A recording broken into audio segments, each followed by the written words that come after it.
Hello and welcome. Today we're diving deep into a field that touches almost every aspect of our working lives, yet many people have never heard of it. I'm talking about industrial and organizational psychology, or IO psychology for short. You might also know it as work psychology. It's the science of people at work, and it's a fascinating journey that has completely reshaped the modern workplace. Today we're diving deep into a fascinating field that shapes almost every aspect of our working lives, often without us even realizing it.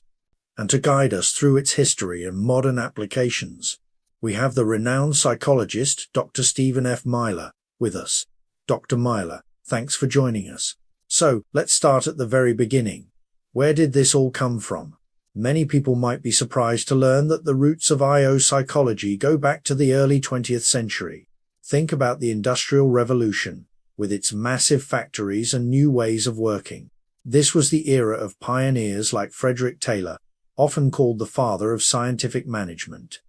His famous time and motion studies weren't just about making people work faster. They were some of the first systematic attempts to understand and optimize human work.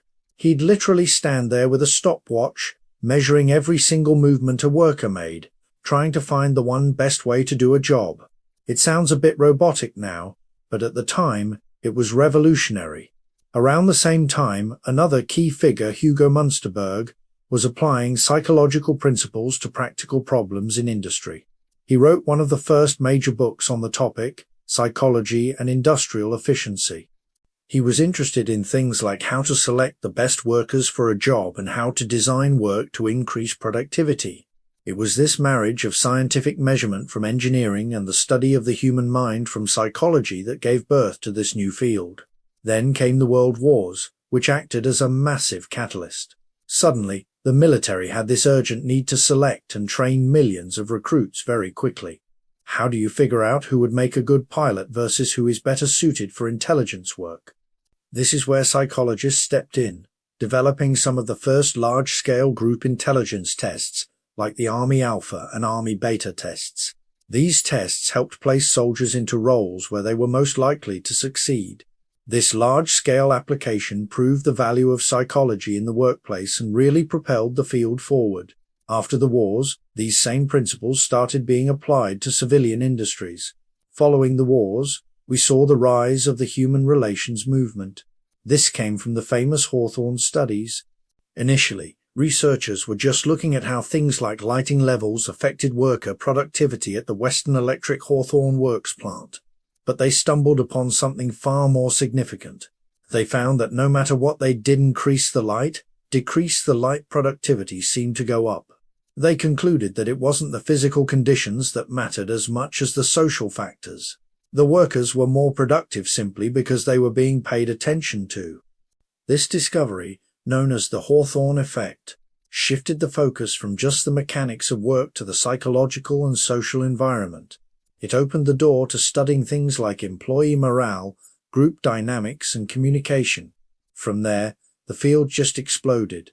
In the latter half of the 20th century, IO psychology became much more sophisticated.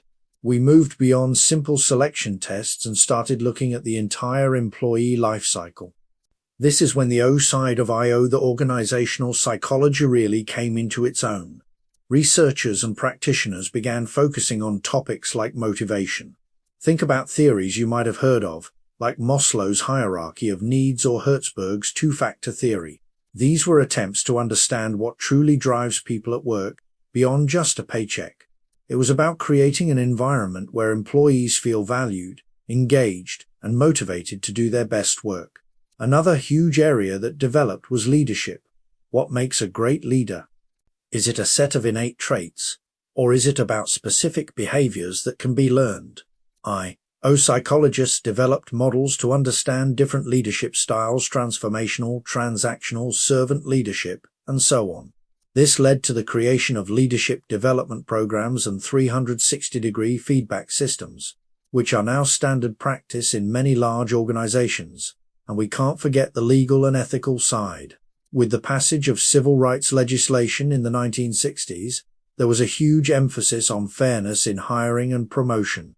I/O psychologists were instrumental in developing and validating selection methods that were not only effective but also legally defensible and fair to all applicants, regardless of their background.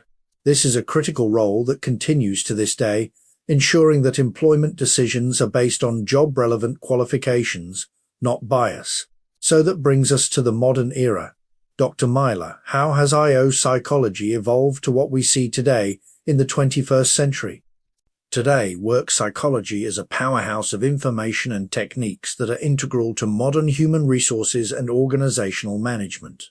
The core principles are still there: selecting the right people, training them well, and keeping them motivated. But the tools and the context have changed dramatically. Let's talk about recruitment and selection. The days of just a simple interview and a handshake are long gone for many roles. Today, companies use a battery of psychoanalytical and psychometric tests. You might encounter personality assessments like the Big Five model, which looks at openness, conscientiousness, extroversion, agreeableness, and neuroticism. These aren't used to screen people out, but to understand how a candidate might fit into a team or a specific company culture. There are also cognitive ability tests, which measure problem-solving and critical thinking skills, and situational judgment tests, which present you with a hypothetical work scenario and ask how you would respond. The goal of all this is to build a more holistic picture of a candidate and improve the predictive power of the hiring process. Another massive area is employee well-being and work-life balance. The old factory model of work is obsolete.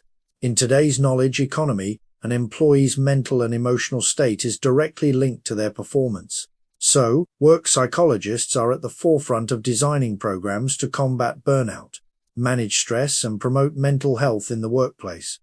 This includes everything from offering flexible work arrangements and mindfulness training to creating a psychologically safe culture where employees feel comfortable speaking up.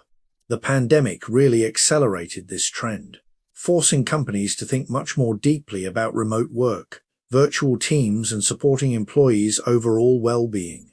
Organizational culture and change management is another huge field. You hear companies talk about their culture all the time, but what is it really? I/O psychologists help define, measure, and shape that culture. They conduct employee surveys to gauge engagement and satisfaction, and they use that data to drive change. When a company needs to go through a major transformation, like a merger or a shift in business strategy, it is often the work psychologists who are called in to help manage the human side of that change, ensuring a smooth transition and minimizing resistance.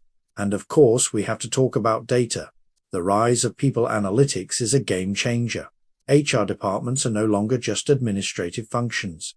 They are strategic partners that use data to make informed decisions. I/O psychologists are the experts in collecting, analyzing, and interpreting this data. They can analyze turnover data to identify why people are leaving. They can model the characteristics of top performers to improve hiring, and they can measure the ROI of training programs. It is about applying the same analytical rigor to people-related decisions as companies apply to finance or marketing. Finally, a really exciting new frontier is the intersection of I/O psychology and technology, particularly artificial intelligence. AI is being used in recruiting to screen resumes, in training through personalized e-learning platforms, and even in performance management with real-time feedback tools. The role of the I/O psychologist here is crucial. We need to ensure these AI tools are fair, unbiased, and actually effective. We need to study how technology changes the nature of work itself and how we can help people adapt to a future where they may be working alongside AI. So, from measuring workers with a stopwatch in a factory to using complex algorithms to predict team success, work psychology has had an incredible journey. It's a field that has constantly adapted to the changing world of work, always with the same fundamental goal: to enhance organizational effectiveness by understanding and improving the human experience at work. It's about creating workplaces that are not only more productive but also more fulfilling, healthier, and fairer for everyone. Dr. Myler, this has been incredibly insightful. Thank you so much for sharing your expertise and taking us on this journey through the history and modern uses of work psychology. It really highlights how much this field impacts our daily lives. And for everyone watching, I hope this gave you a new appreciation for the science behind the world of work. If you found this interesting, please give this video a thumbs up, and don't forget to subscribe for more deep dives into fascinating topics like this. Let us know in the comments if you've ever taken a work-related psychological test and what your experience was like. Thanks for watching, and we'll see you in the next one.